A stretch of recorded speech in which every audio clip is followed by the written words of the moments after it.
Okay, so in this tutorial, I'm going to show you a secret and a tip by using the Flambient method, but also using your ambient layer as your main light source. And the only one way to be able to pull this off is to make sure you have the lights off in the house and that you have plenty of natural daylight coming in. So if you look at this image, I'm going to reset it for you. And this is what it looked like straight out of camera. Notice that we have a well-lit scene. The windows aren't super blown out, but our histogram is showing that we have a lot of nice color throughout the entire image. We are exposing pretty much evenly across the board, which is nice. Now remember, you have to have enough natural daylight coming in, and you have to make sure that you shut the lights off in the house. So those two work together, really. So you're going to be able to shut the lights off in the house if you have enough natural daylight coming in. Sounds like common sense, but the other issue is that if you don't have enough natural light coming in, you can still do the lights off method. You're just going to have to make the flash layer or your flash pop act as the natural light coming in. So what I suggest is if you have a situation where you don't have enough natural light coming in, you can still run with lights off. Just make sure that you're doing a flash pop, maybe bouncing it off of a back wall or something so it pushes it back into the room as fill light, minimizing your shadows. Typically, like on ceiling fans, if you were to just do a ceiling bounce, you're going to get a lot of harsh shadows around that ceiling fan. But the other tip you can do is instead of putting that flash really close to the ceiling, leave it maybe a foot or two above your camera to let it light the entire room, and then you're going to be able to work around your shadows and checking your work before you move on to the next room. So let's get started. This is just a simple ambient shot, and again, the scene worked for me here, and it typically will. And again, I'm going to stress, lights off, as long as your realtor's okay with you doing it that way.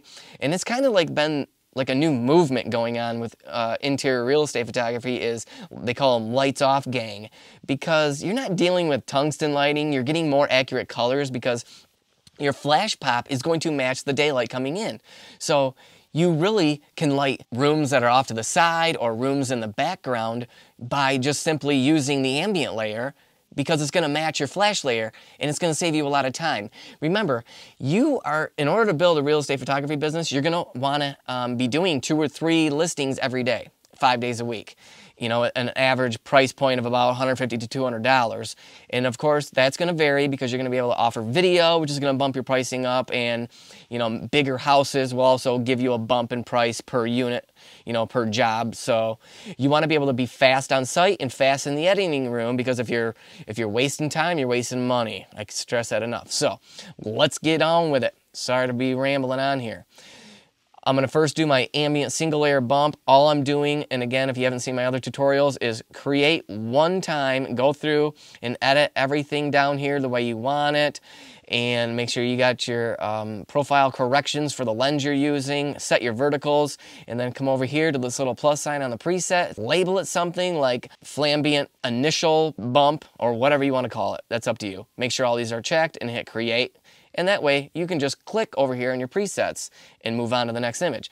So I'm going to click 1 on my keyboard. That's going to highlight it, meaning that that's one of the images that I'm going to bring into Photoshop. And let's move on to our flash image. This looks pretty good. I'm going to reset it so you can see what it looked like straight out of camera. Very nice. We don't have any reflections, really. It lit it enough. Okay, so when we do our bump, we can push that histogram a little bit more, giving us more light. It's evenly lit. It's wonderful. We're going to hit 1. Now we're going to come over here to that other start, our ambient layer, Command, and then click on it. Right-click, edit in, open as layers in Photoshop. All right, so once both layers are loaded into Photoshop, this is the fastest way that I have found to just start producing these Flambient images and moving on to the next image. So we're going to take our ambient layer, make sure that's selected, come up here to the opacity, and we're just going to simply drop the opacity of the ambient layer to 50%. And that's it. If you want to create a little bit stronger of a window view here, just create a layer mask. Do not invert it. We're going to make sure black is selected on top right here. Our brush tool is selected. Leave the flow at 5%, opacity at 100. And we're going to just start painting in and brushing in to bring back that flash image. So the windows can be 100% flash. Obviously, that's just how you want it to look.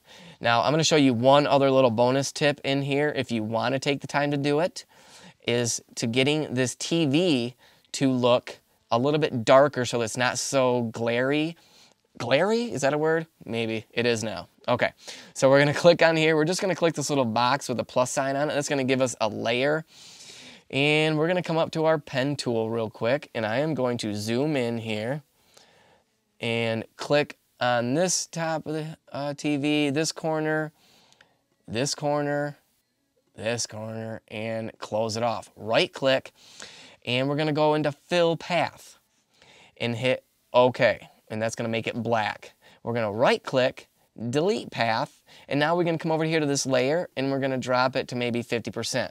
Now, it drastically reduced the amount of glare coming off there. You can even bump it to 70%, as long as you still see some glare because you want it to look natural. And there you go. Doesn't that look a lot nicer? It bumps the contrast of that TV without destroying the entire image. Because if we go up to 100%, obviously that looks fake. You know, you want to have some reflections in there to make it look still realistic. And we're going to right click, flatten image, and Command S to save it, and it brings it back into Lightroom. All right, and so once it's back into Lightroom, remember it's going to come in as a TIFF file. And again, just like we did with the initial ambient and flash layer, I'm going to do my interior final bump. And I also like to bring down those blacks.